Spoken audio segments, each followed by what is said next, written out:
Hi everyone, we will continue our discussion on equations of motion.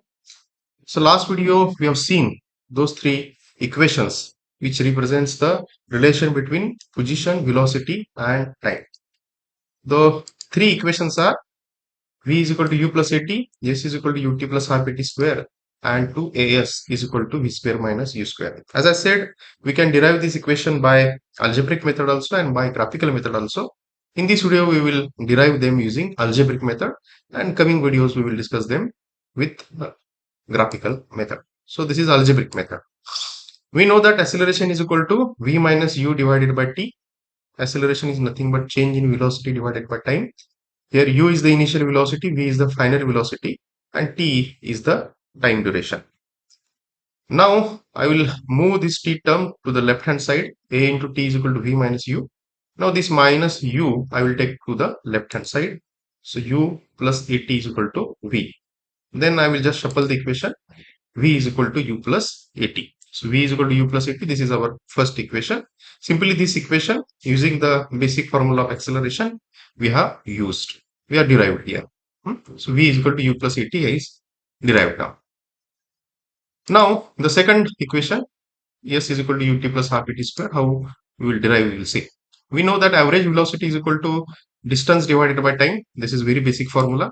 And average velocity we can write like this also, u plus v divided by 2. Either I can write like this or write like this. Both have the same meaning.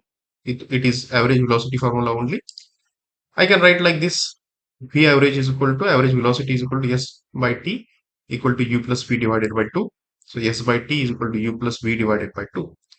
Simply now whatever this v term I will replace with this v term. Simply v is equal to u plus at we know. So this v I will replace with this v. So s by t is equal to u plus v. V is nothing but u plus at, u plus at divided by 2. Now I will solve. S by t is equal to u plus u 2u plus at divided by 2.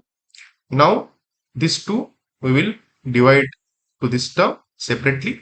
So 2u divided by 2 plus at divided by 2. So s by t is equal to 2u by 2 plus at divided by 2. Now this t term I will move to right hand side. Then s is equal to t into 2u by 2 plus at by 2. And now this t we will multiply inside this bracket.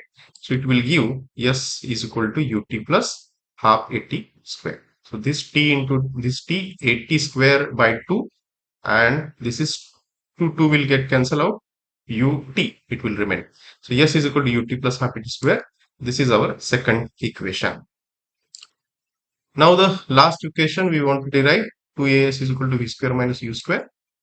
Again with the same acceleration formula we will go. Acceleration is nothing but v minus u divided by t, final velocity minus initial velocity divided by time.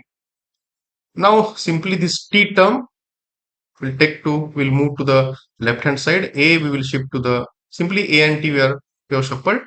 A has came to the right hand side and t has gone to the left hand side. So t is equal to v minus u divided by a.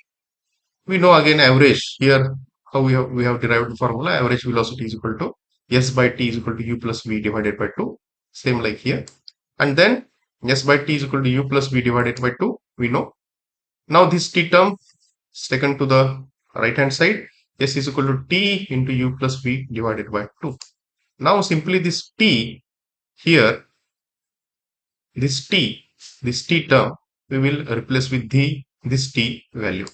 S is equal to t. What is t now? T we will write v minus u divided by a. This t I have written here.